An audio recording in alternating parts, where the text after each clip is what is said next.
New diabetic treatment ఏంటి?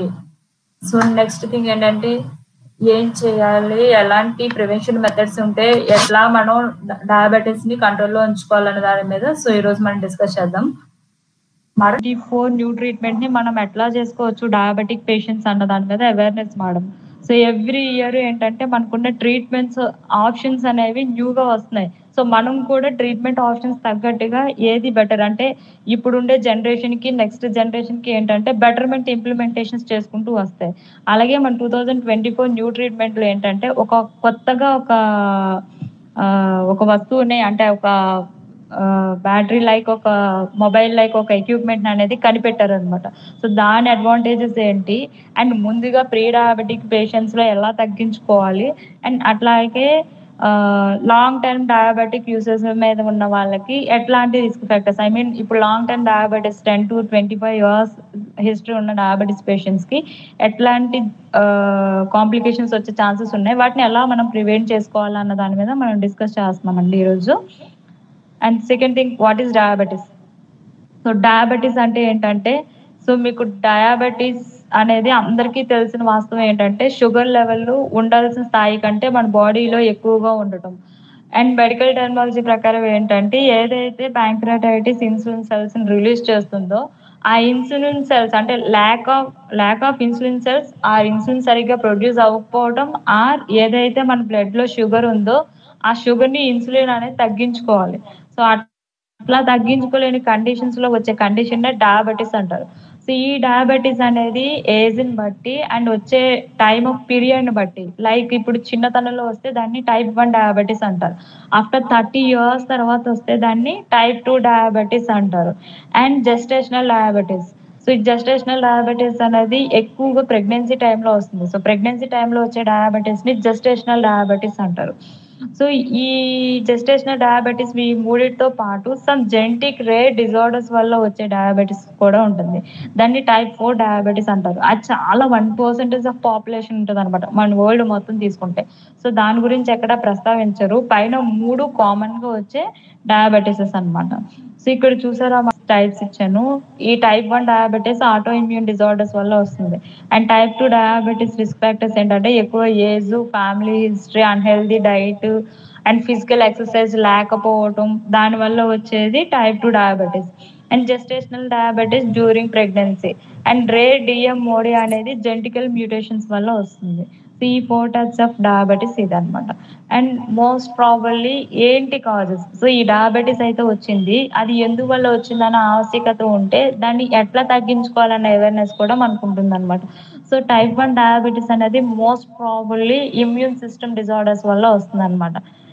కొన్ని కండిషన్స్‌లో ఏంటంటే ఎవరైతే చిన్న పిల్లలు తల్లి పాలు లేక త్వరగా చిన్నతనంలోనే ఆవు పాలు గాని, గేదె పాలు గాని ఎడిక్ట్ చేయడం, ఆ చిన్నతనంలోనే వేగంగా కార్బోహైడ్రేట్స్ డైట్ అనేది ముట్టించడం వల్ల టైప్ 1 డయాబెటిస్ వచ్చే ఛాన్సెస్ ఉంటాయి.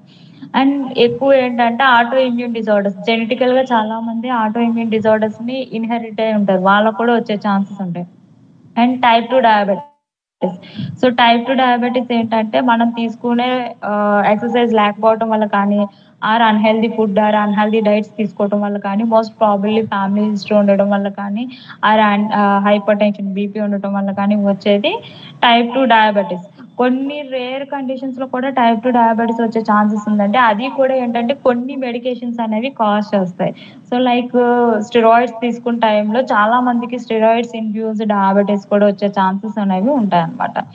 అండ్ థర్డ్ ఏంటంటే ఓవర్ వెయిట్. ఆల్రెడీ నేనిప్పుడు చెప్పాను కదా! ఎప్పుడైతే మనం అన్‌హెల్తీ డైట్ తీసుకోవడమో లేదంటే ఫిజికల్ ఎక్సర్సైజ్ లేకుండా ఉంటుందో, సో, దానివల్ల మనకి ఓవర్ వెయిట్ అనేది పెరుగుతుంది.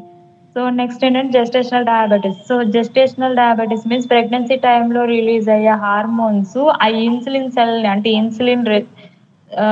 రిలీజ్ అవ్వకుండా రెసిస్టెంట్‌గా ఉంచుతుంది. సో, ఇన్సులిన్ అనేది సరిగ్గా రిలీజ్ అవ్వక అండ్ కొన్ని కండిషన్‌లు అంటే కొంతమందికేంటంటే హాఫ్ అయినా రిలీజ్ అవుతుంది. అండ్ కొన్ని కండిషన్స్‌లో అయితే కంప్లీట్‌గా రిలీజ్ అవ్వదు.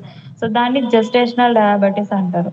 అండ్ థర్డ్ ఏంటంటే ఏంటి రిస్క్ ఫ్యాక్టర్స్? సో, ఓవరాల్‌గా పైనున్న వాటికి కామన్‌గా ఉండే రిస్క్ ఫ్యాక్టర్స్ ఏంటి? అంటే type 1, type 2 and type 4 and gestational diabetes. So, ఎందుకొస్తాయి? ఫ్యామిలీ హిస్టరీ ఉండటం వల్ల కానీ, సమ్ వైరల్ ఇల్‌నెస్ అంటే బాక్టీరియా, వైరల్ అండ్ ఫంగల్ ఇన్ఫెక్షన్స్‌కి వచ్చిన వాటిలో. సో, కామన్‌గా ఏంటంటే ఈ వైరల్ ఇన్ఫెక్షన్స్‌కి వచ్చేసరికల్లా, బాక్టీరియల్ ఇన్ఫెక్షన్స్‌కి వచ్చేసరికల్లా క్లెబ్సిల్లా బాక్టీరియాల వల్ల కానీ, స్ట్రెప్టోకోకస్ బాక్టీరియాల వల్ల కానీ మనకొచ్చే ఛాన్సెస్ ఉంటాయి. ఆర్ యాంటీ హెల్మింథిక్స్ నులి పురుగుల వల్ల కూడా వచ్చే అవకాశాలు అనేవి ఉంటాయన్నమాట డయాబెటిస్ పేషెంట్స్. ఇది కూడా లాంగ్ టర్మ్ ఉన్నవి. ఏదైతే ప్యాంక్రియాటైటిస్ సెల్స్, బీటా సెల్స్ మీద యాక్ట్ చేసే వైరస్ ఏదైతే ఉంటుందో, సో అవేంటంటే కంప్లీట్‌గా ఇన్సులిన్ ప్రొడక్ట్ చేయకుండా సెల్స్‌ని డ్యామేజ్ చేస్తాయి. సో అట్లాంటి వైరల్ ఇన్ఫెక్షన్స్ ఏవైనా కూడా డయాబెటిస్ వచ్చే ఛాన్సెస్ అనేవి ఉంటాయి. And immune system, auto antibodies ఇది ఎక్కువగా మనం ఏంటంటే టైప్ 1 డయాబెటిస్‌లో చూస్తూ ఉంటాం అన్నమాట. అండ్ డైటరీ ఫ్యాక్టర్స్, ఎప్పుడైతే మన డైట్‌లో లో వైటమిన్ డి ఉండటం కానీ, ఆర్ ఎక్కువ కౌ మిల్క్‌కి ఎక్స్‌పోజ్ అవ్వటం కానీ, or maida related foods or junk foods తినడం వల్ల కానీ వచ్చే అవకాశాలుంటాయి. అండ్ జియోగ్రఫీ డేటా అన్నమాట. సో, ఒక్కొక్క కంట్రీలో ఆటో ఇమ్యూన్ డిజార్డర్ వల్ల కానీ, అక్కడ ఉండే some viral infections, viral conditions వల్ల కానీ ఈ డయాబెటిస్ వచ్చే ఛాన్సెస్ ఉంటాయి. So, geographic data is very important అన్నమాట. అండ్ తర్వాత ఏంటంటే ఈ డయాబెటిస్ ఏదైతే ఉందో ఎట్లాంటి డిసీజ్‌కి ఎక్కువగా ప్రోన్ అవుతాం. సో, ఈ డయాబెటిస్ అనేది మనం కంట్రోల్‌లో ఉంచుకోకపోతే, సో, అదేంటంటే ఓవర్ అక్యూజ్ అయ్యి మన బాడీలో ఉండే అదర్ సిస్టమ్స్‌ని డ్యామేజ్ చేయడం స్టార్ట్ అవుతది. సో, ఏంటి అంటే మన సిస్టమ్‌లో ప్రతి ఆర్గాను లింకప్ అయి ఉంటదనమాట. సో, అదొక చైన్. సో, ఇందులో ఏంటంటే ఈ డయాబెటిస్ ఒక్కటి అన్ని చైన్స్‌ని డ్యామేజ్ చేసుకొని రాగలదు. సో, ఇందులో కాంప్లికేషన్స్‌లో మీకు మెయిన్ వచ్చి ఏంటంటే కార్డియోవాస్కులర్ డిసీజెస్‌ని ఎక్కువగా ఇది ప్రోన్ చేస్తదనమాట. ఎప్పుడైతే మీకు డయాబెటిస్ ఉందో, సో, ఈ డయాబెటిస్ వల్ల మన బ్లడ్‌లో ఉండే విస్కాసిటీ పెరిగిపోయి బీపీ వచ్చే అవకాశం ఉంటది. సో, ఈ బీపీ రావటం వల్ల అది కంట్రోల్‌లో ఉండక సెరెబ్రోవాస్కులర్ డిసీజెస్ వచ్చే ఛాన్సెస్ ఉంటాయి. అంటే బ్రెయిన్‌కి సంబంధించినవి, హార్ట్‌కి సంబంధించినవి వచ్చే అవకాశాలు ఎక్కువ ఉంటాయన్నమాట. ఈ డయాబెటిక్ వల్ల బ్లాకేజెస్ ఎక్కువగా ఫార్మ్ అయ్యే ఛాన్సెస్ ఉంటాయన్నమాట. ఇదేంటంటే ఎక్కువ లాంగ్ టర్మ్ మెడికేషన్స్ దీన్ని తీసుకోవడం వల్ల నరాలు బలహీనత అది కూడా వచ్చే అవకాశం ఉంటుంది. అండ్ ఇదేంటంటే కిడ్నీని డిస్‌ఫంక్షన్ చేసే గుణం కూడా ఈ డయాబెటిక్ ఉంటుందనమాట. అండ్ కంటిని కూడా పాడు చేస్తది. దాన్ని రెటినోపతి కండిషన్ అంటారనమాట. అండ్ ఫుడ్ డ్యామేజ్, ఒకవేళ డయాబెటిక్ పేషెంట్స్ లాంగ్ టర్మ్ ఉన్న వాళ్ళకి ఏదైనా కాలు గాని కట్ అయితే, సో, అది కంప్లీట్‌గా గ్యాంగ్లియన్ కింద అయిపోతుంది. దాన్ని ఫుడ్ డ్యామేజ్ అంటారు. సో, అది ఫుడ్‌లో వస్తే అండ్ ఎక్కడైనా అది రావచ్చు. కంప్లీట్‌గా ఫుడ్‌లో రావాలని లేదు. బట్ కాళ్ళకి ఎక్కువ దెబ్బలు తగులుతూ ఉంటాయి కాబట్టి ఫుడ్ డ్యామేజ్ జనరల్‌గా వస్తుంటుందనమాట. అండ్ స్కిన్ కండిషన్స్, ఈ డయాబెటిక్ ఎప్పుడైతే మన బాడీలో ఎక్కువ అక్యుములేట్ అయిందో, సో, ఈ అక్యుములేట్ అవ్వటం వల్ల ఆక్సిజన్ సప్లై అనేది తగ్గిపోయి ప్రాపర్ ఆక్సిజన్ లేక స్కిన్ రిలేటెడ్ డిసీజెస్ వచ్చే ఛాన్సెస్ కూడా ఎక్కువగా ఉంటాయన్నమాట. సో, ఇక్కడ హియరింగ్ ఇంపైర్‌మెంట్, ఇది ఏంటంటే చాలా రేర్ కండిషన్. 0.01 పాపులేషన్స్‌లో వస్తది కాబట్టి దీని గురించి ఎవరు డిస్కస్ చేయరు. బట్ వచ్చే ఛాన్సెస్ మాత్రం ఉంటాయి. అండ్ అల్జీమర్స్ డిసీజ్, ఈ డిసీజెస్ అన్నీ ఒకదాని తర్వాత ఒకటి ప్రోన్ అయితే last and final stage Alzheimer's disease అనేది. అంటే మతిమరుపు, అంటే చాలా ఏం చేసినా కానీ ముందు వెనక వెంటనే మర్చిపోవడం. ఒక పని చేస్తారు, పదే పదే గుర్తుంచుకున్నా కానీ వాళ్ళకది గుర్తు లేకపోవడం అల్జీమర్స్ డిసీజ్ అంటారనమాట. అండ్ తర్వాత ఈ డయాబెటిస్ ఉంది అని నిర్ధారించుకోవటం ఎలాగా? దీనికి ఎట్లాంటి టెస్టులు చేసుకోవాలి అంటే హెచ్‌బీఏవన్సీ అనే టెస్ట్ ఉంటది. సో, ఇదేంటంటే మీ బ్లడ్‌లో ఒక 12 టైమ్స్‌ని మీకు బ్లడ్‌ని తీసి దాని మీన్ వాల్యూ చేస్తే ఎంతొస్తదో, ఆ మీన్ వాల్యూని ఇది లాస్ట్ 3 మంత్స్ డేటా అనేది చెప్తుందనమాట. సో, ఇందులో 2 ఉంటాయి. హెచ్‌బీఏవన్సీ రేంజ్ ఒకటుంటది. యావరేజ్ బ్లడ్ గ్లూకోజ్ రేంజ్ ఒకటి ఉంటదనమాట. సో, ఇప్పుడేంటంటే హెచ్‌బీఏవన్సీ అనేది ఒక్కొక్క డయాగ్నోస్టిక్ టెస్ట్‌ని బట్టి, చేసే మెథడ్స్‌ని బట్టి దాని రిఫరల్ రేంజెస్ అనేవి మారిపోతాయి కాబట్టి నేను దీంట్లో మెన్షన్ చేయలేదు. బట్ యూజువల్‌గా ఏంటంటే 6.5 బిలో ఉంటే కనుక మీకు షుగర్స్ అనేవి 120-130 బిలో ఉంటాయి. సో, అంటే యూజువల్‌గా జనరల్‌గా ఒక మనిషికి ఎంత రేంజ్‌లో వెళ్ళాలి అన్న దాని మీద ఇవి డిపెండ్ అయి ఉంటాయన్నమాట. అండ్ పీపీబీఎస్, ఆర్‌బీఎస్, యూరిన్ అనాలిసిస్, అంటే యూరిన్ అనాలిసిస్‌లో ఏం చూస్తారంటే ప్రోటీన్ వెళ్ళిపోతుందా అండ్ గ్లూకోజ్ వెళ్ళిపోతుందా అన్నది యూరిన్ అనాలిసిస్‌లో చూసుకుంటాం అనమాట. చాలా మందికి డయాబెటిక్ పేషెంట్స్‌లో ఎక్కువ సింప్టమ్స్ అనమాట. యూరిన్ ఎక్కువగా రావటం, స్వెటింగ్ ఎక్కువగా ఉండడం, థర్స్ట్ ఎక్కువగా ఉండటం, ఆర్ కళ్ళు తిరిగినట్టుగా ఉండడం, రీలింగ్ సెన్సేషన్‌గా ఉండటం. నెక్స్ట్ ఏంటంటే డయాబెటిక్ పేషెంట్స్‌లో ఆకలి ఎక్కువగా వేయటం. కొంతమందికి రివర్స్ ఫినామినా కూడా ఉండొచ్చు. ఆకలి తగ్గటం అండ్ వెయిట్ గెయిన్ అవ్వటం అండ్ వెయిట్ లాస్ అవ్వటం. మీరు ఈ హెచ్‌బీఏవన్స్‌ని కానీ అంటే ఐ మీన్ షుగర్స్‌ని కానీ ఒక 2 మంత్స్ చూసుకోకుండా అది ఓవరాల్‌గా 300, 400 గాని మీకు మెయింటైన్ అయితే ఆటోమేటిక్‌గా వెయిట్ లాస్ అయిపోతా ఉంటారనమాట. And oral glucose tolerance test ఇది ఎక్కువగా ప్రెగ్నెన్సీ పీరియడ్‌లో చేస్తా ఉంటారనమాట. అండ్ నార్మల్‌గా కూడా చేస్తూ ఉంటారు. చాలా మందికేంటంటే షుగర్ చేస్తే నార్మల్‌గా ఉంటది. బట్ వాళ్ళకి హెచ్‌బీఏవన్సీ ఎలివేట్ అయ్యి ఉంటది. సో, వీళ్ళకేంటంటే స్టార్టింగ్‌లో ఒక ఫాస్టింగ్‌లో షుగర్ చేస్తారు. అండ్ తర్వాతే 1 అవర్ తర్వాత షుగర్ ఇస్తారు. దాని తర్వాత ఎంత మెయింటైన్ అవుతుందో తీస్తారు. మళ్ళీ ఇంకో 2 అవర్స్ తర్వాత మళ్ళీ షుగర్స్ ఇస్తారు. మళ్ళీ 3 అవర్స్ తర్వాత ఇస్తారు. సో, అవన్నీ బేస్డ్ క్యాలిక్యులేషన్ చేసుకొని చేస్తారు. దాన్ని ఓరల్ గ్లూకోజ్ టాలరెన్స్ టెస్ట్ అంటారనమాట. సో, ఈ టెస్ట్‌ని బేస్ చేసుకొని షుగర్ ఎంత లెవెల్‌లో ఉందన్నది చెక్ చేసుకొని దానికి మెడికేషన్స్ ఇవ్వడం అనేది జరుగుతుందనమాట. సో, మోస్ట్ ప్రాబబ్లీ డయాబెటిస్‌కి ఉండే ఆప్షన్స్ ఏంటి? Treatment options. సో, అందరికీ ఏంటంటే నేను ఇక్కడికి వెళ్ళాలి, నేను పలానా చోటుకి వెళ్ళాలి, పలానా చోటుకి వెళ్ళాలి. కానీ మీరేంటంటే ఎవ్వరు ఇచ్చిన ప్రతి ఒక్కళ్ళు సర్టిఫైడ్ డాక్టర్స్ అండ్ ప్రతి ఒక్క ట్రీట్మెంట్ కూడా మనకి వర్క్ అవుతది. అండ్ ప్రతి ఒక్క ట్రీట్మెంట్ కూడా మన ఎఫ్‌డీఏ అప్రూవల్ అయ్యే వస్తాయి. అండ్ దానికి వరల్డ్ వైడ్ సర్టిఫికేషన్స్ కూడా ఉంటాయి. సో, మీరు ఎక్కువ దేని గురించి థింక్ చేయకండి. కానీ ఏ మెడిసిన్ అయినా మెడిసినే అది యాక్ట్ చేసే లెవెలే డిఫరెంట్‌గా ఉంటది. అంతే. సో, ఇక్కడ నేనేంటి చెప్తానంటే ఎక్కువ అలోపతిక్ స్ట్రీమ్ అండ్ మిగతావి కూడా టచ్ చేస్తాను చూడండి. అండ్ ట్రీట్మెంట్ ఆప్షన్స్‌లో మెయిన్‌గా వచ్చేసరికల్లా ఓరల్ మెడికేషన్స్.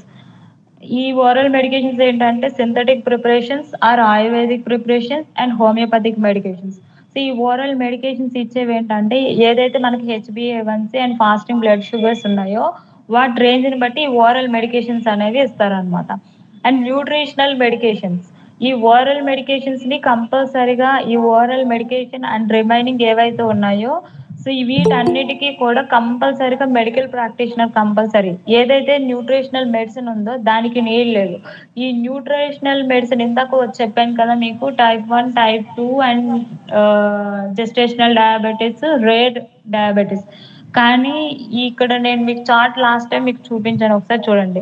ఈ చార్ట్‌లో ఏంటంటే 77% ఆఫ్ పీపుల్ టైప్ 2 డయాబెటిస్‌తో సఫర్ అవుతున్నారు. ఈ టైప్ 2 డయాబెటిస్‌లో మోస్ట్ ప్రాబబ్లీ సఫర్ అయ్యేదేంటంటే టైంకి తినకపోవడం అండ్ జంక్ ఫుడ్స్ తినడం వల్ల ఎక్కువ కేసెస్ వస్తున్నాయి. సో, దాన్ని మేనేజ్ చేసుకోవడానికి ఈ న్యూట్రిషనల్ మెడిసిన్. సో, మనకేంటంటే సెల్‌కి అంటే మన లోపలుండే బీటా సెల్‌కి దానికి కావాల్సిన ఎంజైమ్స్ గాని, దానికి కావాల్సిన ఫుడ్ గాని అది ప్రాపర్‌గా ఇస్తే అది వర్క్ చేయటం స్టార్ట్ అవుతుందనమాట. సో, ఇప్పుడు బాగా ఫీవర్ వచ్చిన పేషెంట్‌కి ఐవీ సెలైన్స్ పెడితే ఎలా యాక్టివ్ అవుతాడో ఇవి కూడా అలా యాక్టివ్ అయ్యే ఛాన్సెస్ ఉంటాయి. సో, వీటికి డాక్టర్ ప్రిస్క్రైబ్ చేయాల్సిన నీడ్ లేదు. అది మీరు తిన్న ఫుడ్‌లో అయినా తీసుకోవచ్చు. డైరెక్ట్‌గా కూడా మీరు మెడికేషన్స్ ఆన్‌లైన్‌లో ఆర్డర్ పెట్టుకోవచ్చు. And థర్డ్‌దేంటంటే insulin. సో, ఏదైతే మీరు ఓరల్‌గా ఆపేస్తారో అంటే అది మీ చేయి దాటిపోయిందో ఇంకా లాస్ట్ స్టేజ్ ఇన్సులిన్. ఇన్సులిన్ అనేది టైప్ 1 డయాబెటిస్‌కి స్టార్టింగ్ ఆప్షను. అండ్ టైప్ 2 డయాబెటిస్‌లో ఎవరైతే మోర్ దెన్ 15 ఇయర్స్ సఫర్ అవుతూ ఉంటారో వాళ్ళకి కూడా ఇన్సులిన్ చేసుకునే అవకాశం ఉంటది. అండ్ తర్వాత న్యూ ఇన్సులిన్ టెక్నాలజీ. ఇదేంటంటే రీసెంట్‌గా 2024లో స్టార్ట్ అవుతున్న ఒక రీసెంట్ టెక్నాలజీ.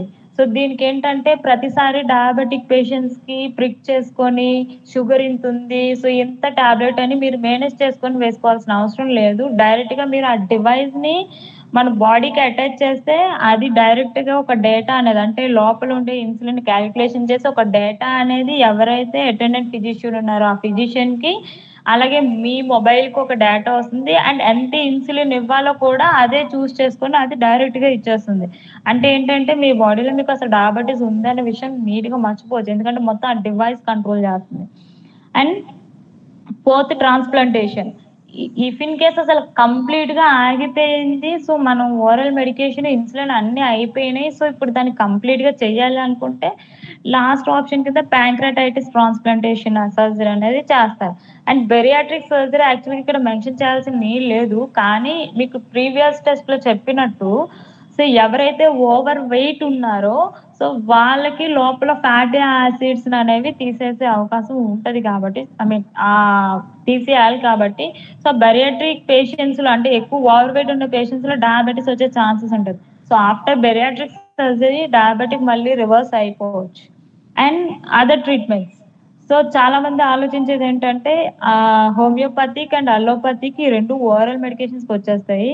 సో ఈ 2 కాకుండా అదర్ ట్రీట్మెంట్స్ ఏంటంటే acupuncture, acupressure, magnetic and seeds therapy కూడా ఈ డయాబెటిస్‌ని తగ్గించొచ్చు. కానీ ఇవన్నీ ఏంటంటే టైమ్ పీరియడ్. అంటే మీరు టాబ్లెట్ వేసుకున్నారా 24 అవర్స్ తర్వాత తగ్గిందా? సో ఈ 24 అవర్స్ తర్వాత మళ్ళీ మీరేసుకోవాలి. అంటే మీరు ఎవ్రీడే మానిటరింగ్. బట్ ఈ ఆక్యుప్రెషర్, ఆక్యు సీడ్స్ కూడా వర్క్ అవుతాయి. ఇవి 90% వర్క్ అయితే ఇవి 10-25% వర్క్ అవుతాయి. సో వీటిని నెగ్లెక్ట్ చేయాల్సిన అవసరం లేదు. బట్ ఇవి కూడా థెరపీసే. సో నెక్స్ట్ ఈ ట్రీట్మెంట్ గైడ్‌లైన్స్ ఎలా ఉంటది? మీకు లాస్ట్ టైమ్ నేను చెప్పాను ఓరల్ మెడికేషన్స్ వల్ల మనకి ఎట్లా ఉంది ఏంటి అన్నది. బట్ ఈ ట్రీట్మెంట్ గైడ్‌లైన్స్ ఏంటంటే ఈ ఓరల్ కానీ, ఇన్సులిన్ కానీ ట్రాన్స్‌ప్లాంటేషన్ సర్జరీస్ కానీ హోమియోపతిక్ ప్రాక్టీషనర్స్ ఇచ్చే హోమియోపతిక్ మెడిసిన్స్ కానీ ఇంకేదైనా అవ్వనివ్వండి. ఇవన్నీ కూడా దేన్ని బట్టి డిపెండ్ అయ్యి ఉంటాయంటే మన బాడీలో రిలీజ్ అయ్యే షుగర్ ఫాస్టింగ్ బ్లడ్ షుగర్స్‌ని బట్టి ఈ టాబ్లెట్స్ అనేవి అడ్జస్ట్ చేయడం జరుగుతుందనమాట. ఫర్ ఎగ్జాంపుల్ మీకు 150 నుంచి 200 అంటే 120 నుంచి 120 below is the normal value. 120 నుంచి 150 లోపు ఇస్తే సో వాటికేంటంటే ప్లెయిన్‌గా మెట్ఫార్మిన్ కానీ అండ్ అకార్బేస్ గానీ, టెనాగ్లిప్టిన్స్ గానీ అలాగా సల్ఫనైడ్స్ ఇచ్చి మానిటర్ చేస్తారు. ఇఫ్ ఇన్ కేస్ 200-250 ఆ రేంజ్‌లో ఉంటే కంప్లీట్‌గా సల్ఫనైల్ యూరేసిల్ గ్లిమిప్రైడ్ అలాంటివి డోసేజెస్ పెంచుకుంటూ వెళ్తారు విత్ మెట్ఫార్మిన్ సపోర్ట్‌తో. అండ్ 250 నుంచి అబోవ్ రేంజ్‌లో ఉంటే కంప్లీట్‌గా వాళ్ళు ఇన్సులిన్‌కెళ్తారు. సో ఇంకా 350 ఆ రేంజ్‌లో ఉంటే ఇన్సులిన్ డోసేజెస్ అనేవి పెంచుకోవడం అనేది జరుగుతుంది. సో అది ఈ treatment guidelines. And second thing మనం చెప్పుకున్నాం insulin 2024 new insulin technology. So ఈ న్యూ ఇన్సులిన్ టెక్నాలజీ ఏంటి? అది మనకి ఎలా పనికొస్తుందో తెలుసుకోవాలంటే ఇక్కడ చార్ట్ చూడండి. సో ఫస్ట్ డయాబెటిక్ పేషెంట్ ఎవరైతే ఉన్నారో సో ఆ డయాబెటిక్ పేషెంట్స్‌కి డివైస్‌ని అటాచ్ చేస్తాం. లైక్ ఇలా. చూస్తున్నారు కదా! సో ఈ డివైస్ అనేది డైరెక్ట్‌గా ఇట్లా ఇది మీకు గ్రాఫికల్ వెర్షన్ ఈ డివైస్ అనేది ఇట్లా అటాచ్ చేస్తారు. సో ఇట్లా అటాచ్ చేసిన తర్వాత ఈ డివైస్ అనేది మన ఫోన్‌కి కూడా అటాచ్ చేసుకుంటాం. సో ఈ ఫోన్‌కి అటాచ్ చేసుకున్న తర్వాత ఈ డివైస్‌లో ఆల్రెడీ ఉండే డేటా ఏం చేస్తదంటే ఫర్ ఎగ్జాంపుల్ పేషెంట్‌కి 130 ఆర్ 140 ఉంది షుగర్. సో ఈ డేటా అనేది ఎవరైతే మనకి మొబైల్‌కి అటాచ్ అయ్యి ఉంటదో ఆ మొబైల్‌కి విత్ మన అటెండింగ్ ఫిజిషియన్ ఎవరైతే ఉన్నారో ఆ అటెండింగ్ ఫిజిషియన్‌కి ఒక డేటా అనేది వెళ్తుంది. కానీ దానికి ముందు ఈ ఏదైతే డివైస్ మీకు అటాచ్ చేసుకున్నారో ఆ డివైస్ ఏం చేస్తదంటే దాంట్లో గ్లూకోజ్ సెన్సార్స్ ఉంటాయి. మోషన్ సెన్సార్స్ ఉంటాయి. అండ్ టెంపరేచర్ సెన్సార్స్ ఉంటాయి. ఆ సెన్సార్స్ ఏం చేస్తాయంటే దీనికి షుగర్ డేటా లెవెల్ ఎంతుంది మన బాడీ లోపల ఎంత టెంపరేచర్‌లో మెయింటైన్ అవుతుందో ఆ డేటాని మొత్తం తీసుకెళ్ళి మన మొబైల్‌కి పంపిస్తుంది. మన మొబైల్‌కి ఒక డేటా అలాగే మన అటెండెంట్ ఫిజిషియన్‌కి ఎవరున్నారో వాళ్ళకొక data. At the same time దీన్ని ఇన్సులిన్ లెవెల్‌ని అంటే మనం అడ్జస్ట్ చేసుకోవచ్చు. అదర్‌వైజ్ ఆ డేటాలో ఇట్‌సెల్ఫ్ ఉంటుందన్నమాట. ఫర్ ఎగ్జాంపుల్ మీకు 150 బిలో ఉంది. సో అది జస్ట్ 1 యూనిట్ ఇన్సులిన్ ఇస్తుంది. 250, 300 రేంజ్‌లో ఉంది. 5-6 ఎంఎల్ ఇన్సులిన్ ఇస్తుంది. అలా డేటా ఇట్‌సెల్ఫ్ దాంట్లో జనరేట్ అయ్యి ఉంటుంది. సో దానంతటా అదే తీసుకుంటుంది. సో ఇది మనకున్న న్యూ ఇన్సులిన్ టెక్నాలజీ. దీంట్లో సమ్ డిఫరెంట్ డివైజెస్ ఉన్నాయి. సో ఈ డిఫరెంట్ డివైజెస్ అంతా కూడా సేమ్ మాడ్యూల్ ఆఫ్ యాక్షన్ ఉంటది. కాకపోతే ఏంటంటే బ్యాటరీ ఒకటి చేంజెస్ ఉంటాయన్నమాట. సో అదే వీటిలో తేడా ఉంటుంది. అండ్ చూసారా? సో ఇట్లా కనెక్ట్ అయింది కదా! అండ్ లాస్ట్ ఏంటంటే లైఫ్ స్టైల్ మోడిఫికేషన్స్. ఇక్కడ నేనేంటంటే న్యూట్రిషనల్ మెడిసిన్ గురించి మీకు మెన్షన్ చేయకపోవడానికి గల కారణం న్యూట్రిషనల్ మెడిసిన్స్‌లో హార్డ్‌లీ 20-30 టైప్స్ ఆఫ్ ఇంగ్రీడియెంట్స్ ఉంటాయి. సో ఈ 20-30 టైప్స్ ఆఫ్ ఇంగ్రీడియెంట్స్ కంప్లీట్‌గా మన లైఫ్ ఏదైతే ఉందో ఐ మీన్ మనం సివియర్ స్టేజ్‌లో ఉన్నామో దాన్ని రివర్స్ బ్యాక్ చేసుకోవచ్చు విత్ ఈ న్యూట్రిషనల్ ఫుడ్‌తో. సో దీనికి నేను నెక్స్ట్ ఎపిసోడ్స్‌లో నేను కమింగ్ అప్ ఎపిసోడ్స్‌లో మీకు చెప్తాను. కమింగ్ అప్ అంటే నెక్స్ట్ వెబినార్స్‌లో నేను కంప్లీట్‌గా న్యూట్రిషనల్ మెడిసిన్ ఏ డిసీజ్‌కి ఏ మెడికేషన్ అంటే ఏ మెడికేషన్ ఎంత లెవెల్‌లో తీసుకోవాలన్న దాని మీద సో నెక్స్ట్ వెబినార్ అనేది ఇస్తాం. And coming to acupuncture and acupressure. So ఈ acupuncture and acupressure seeds therapies అనేవి ఏంటంటే ఆక్యుప్రెషర్ ప్యాంక్రియాటిక్ పాయింట్స్ అనేవి ఉంటాయి. సో ఎస్పెషల్లీ మనకి బాడీలో ఎట్లా మనకి అంటే పైన head and thyroid gland, heart ఎట్లా ఉన్నాయో మీ థంబ్ నుంచి మన హ్యూమన్ సిస్టమ్‌ని రివర్స్ చేసుకుంటే మీకు ప్యాంక్రియాటైటిక్ గ్లాండ్ ఈజీగా తెలిసిపోతుంది. మీకు ప్యాంక్రియాటైటిక్ గ్లాండ్ ఏంటంటే ఎగ్జాక్ట్‌గా మీ చెయ్యి ఉంటుంది గదా! సో, మీ చెయ్యి నుంచి థంబ్ వేలే ఎండింగ్‌కి కంప్లీట్ ఎండింగ్ అంటే మీ చెయ్యి దగ్గర నుంచి స్టార్ట్ అవుతుంది కదా! అరచెయ్య. ఆ కంప్లీట్ ఎండింగ్ దగ్గర మీకు ప్యాంక్రియాటైటిక్ గ్లాండ్ ఉంటుంది. దాన్ని ప్రెస్ చేస్తూ ఉంటే సో, మీకది తగ్గుతూ ఉంటుంది. అది ఆక్యుప్రెషర్. అక్కడే మీరు సీడ్స్ గాని పెడితే అది సీడ్స్ థెరపీ. అక్కడ మ్యాగ్నెటిక్‌ని పెడితే అదే పాయింట్ దగ్గర అది magnetic therapy. Coming to acupuncture మన బాడీలో 7600 మర్మా థెరపీస్ ఉంటాయి. సో, ఆ ఒక్కొక్క జంక్షన్‌ని బ్లాక్ చేసుకుంటూ వెళ్తే సో, డయాబెటిస్ అనేది క్యూర్ చేయొచ్చు. సో, అది నీడిల్‌తో చేస్తారు కాబట్టి అంటే బాడీని పంచింగ్ చేస్తారు కాబట్టి దాన్ని ఆక్యుపంక్చర్ ట్రీట్మెంట్ అంటారు. సో, అది మీకు లైవ్‌లో చూపించడం తప్పితే మీకు ఇది ఇట్‌సెల్ఫ్ చేసుకునేది కాదు కాబట్టి సో, దాని గురించి ఎక్స్‌ప్లనేషన్ అనేది నేను చేయట్లేదు. And life style modification. So, ఎట్లాంటి లైఫ్ స్టైల్ ఉండాలి? అంటే డయాబెటిక్ పేషెంట్స్‌కి ఏం తినాలి? ఏం తినకూడదు? సో, ఆబ్వియస్‌లీ అన్ని డిసీజ్‌కి డ్రింకింగ్ అనేది మానేయాలి. అలాగే స్మోకింగ్ మానేయాలి. అండ్ నార్కోటిక్ రిలేటెడ్ డ్రగ్స్ ఏవైతే ఉన్నాయో అవి తీసుకోవడం మానేయాలి. అండ్ స్టెరాయిడ్స్ యూజ్ చేసేటప్పుడు కంప్లీట్‌గా డాక్టర్ ప్రిస్క్రిప్షన్ అండ్ గైడ్‌లైన్స్‌లో యూజ్ చేయాలి. ఏవైతే మీ మెడికేషన్స్ ఉన్నాయో అవి రెగ్యులర్‌గా వేసుకోవాలి. And physical activity is the must. So, మీరు మోస్ట్ ప్రాబబ్లీ మీ డైలీ మొత్తం మీద 1-2 అవర్స్ అనేది రన్నింగ్ చేయటం, జాగింగ్ చేయటం ఆర్ వాకింగ్ చేయటం అనేది స్పెండ్ చేయడానికి యూజ్ చేయాలి. అండ్ వీటన్నిటికంటే మోస్ట్ ఇంపార్టెంట్ థింగ్ ఏంటంటే మన మైండ్ స్టెబిలిటీ. సో, మన మైండ్ స్టెబిలిటీగా ఉండాలి కాబట్టి మెడిటేషన్ అనేది కంప్లీట్‌గా చేయాలి. మినిమమ్ పర్ డేకొచ్చి 30-40 మినిట్స్ కంప్లీట్‌గా మెడిటేషన్ అనేది చేయాలి. అండ్ ఏదైతే మన మెడికేషన్స్ ఉన్నాయో వాటిని ప్రాపర్‌గా తీసుకోవాలి. అండ్ లాస్ట్ థింగ్ ఏంటంటే dietary things. So, non veg stop చేయాలి. ఆయిల్ రిలేటెడ్ థింగ్స్ ఆపేయాలి. And especially fries. సో, ఈ ఫ్రైస్ ఏంటంటే ఆల్మోస్ట్ అక్కడ ఆయిల్ అనేది బాగా హీట్ అయ్యి ఉంటుంది కాబట్టి ఆయిల్ మీరు తిన్నట్టయితే లోపల అది ఏ ఎంజైమ్‌కి అటాచ్ అవ్వక ఫ్రీ ఫ్లోగా తిరుగుతూ ఉంటది. దానివల్ల ట్రైగ్లిసరైడ్స్, కొలెస్ట్రాల్స్ రావటం, సో, మన బాడీలో ఉండే విస్కాసిటీ చేంజ్ అవ్వడం. సో, ఇవన్నీ మార్పులు జరుగుతూ ఉంటాయి. అండ్ మైదా రిలేటెడ్ ఆపేయటం, అండ్ కార్బోహైడ్రేట్ రిలేటెడ్ ఆపేయటం, టోన్డ్ మిల్క్ రిలేటెడ్ ప్రొడక్ట్స్ ఆపేయటం. అండ్ మోస్ట్ ప్రాబబ్లీ వెజిటబుల్స్ ఎక్కువగా తీసుకోవటం. అలాగే వాటర్. మనం ఏదైతే వాటర్ చేస్తామో వాటర్ క్వాంటిటీని తీసుకోవడం. That is called water therapy. So, మీకుండే వెయిట్‌ని బట్టి మినిమమ్ 50 కేజీస్ అబోవ్ ఉండేవాళ్ళు మినిమమ్ 5 లీటర్స్ ఆఫ్ వాటర్ తీసుకోవాలి. అండ్ తీసుకునేటప్పుడు మోస్ట్ ప్రాబబ్లీ దాని పీహెచ్ ఎంతుంది? ఆల్కలైన్ పీహెచ్ ఉండేటట్టుగా చూసుకోవాలి. అలాగే దాని టీడీఎస్‌ని కూడా మానిటర్ చేసుకొని వాటరనేది కంప్లీట్‌గా తీసుకోవాలి. సో, అండ్ తర్వాతేంటంటే కంప్లీట్‌గా జంక్ ఫుడ్స్. సో, బయట దొరికే ప్రతీదీ even pizza, burger, pastries so, కంప్లీట్‌గా అన్నీ ఆపేయాలనమాట. సో, ఇది ఈ డయాబెటిస్ మెలిటస్ అంటే ఏంటి? అండ్ న్యూ డివైసెస్ ఎలా వర్క్ అవుతుంది? అండ్ ఎట్లాంటి డైట్ తీసుకోవాలి? ఎట్లాంటి డైట్ తీసుకోకూడదు అన్నది ఈరోజు టాపిక్ అండి. So, any doubts? డాక్టర్ గారు వన్ క్వశ్చన్. దీంట్లో మనం రైస్ కంటెంట్ ఎంత తీసుకోవడం రోజుకి? ఓకే. యాక్చువల్‌గా రైస్ కంటెంట్ ఎంత తీసుకోవాలన్నది మీ క్వెషన్ రైటేనండి. పర్ డేకొచ్చి మీరు రైస్ కంటెంట్ 300-400 గ్రామ్స్ ఉండేటట్టు చూసుకోండి. అట్లాగే మీ 300-400 గ్రామ్స్‌లో ఎక్కువగా ప్రోటీన్స్, ఫైబర్ కంటెంట్ ఉండే విధంగా చూసుకోండి. ఫర్ ఎగ్జాంపుల్ మీరు తీసుకునే రైస్ ఏదైతే ఉందో అంటే బయట ఏదైతే రైస్ ఉందో సో, మీకు అందులో ఏంటంటే కంప్లీట్‌గా కార్బోహైడ్రేట్ కంటెంట్ ఎక్కువుండదు. అంటే 3-4 టైమ్స్ ఎక్కువ పాలిష్ అయ్యి వస్తది. సో, మోస్ట్ ప్రాబబ్లీ మీరు తీసుకునే రైస్ మిల్లెట్స్‌లోకొస్తే మీకు 100 గ్రామ్స్ కప్ తీసుకుంటే మీకు మోస్ట్‌లీ అందులో 70 గ్రామ్స్ ఆఫ్ ఫైబర్ ఉంటది. అదే మీరు బయట రైస్ తీసుకుంటే 100 గ్రామ్స్ కప్‌కి మీకు 400 గ్రామ్స్ షుగర్ రిలీజ్ అవుతుంది.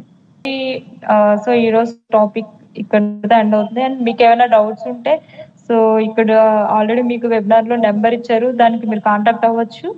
And thank you for everyone.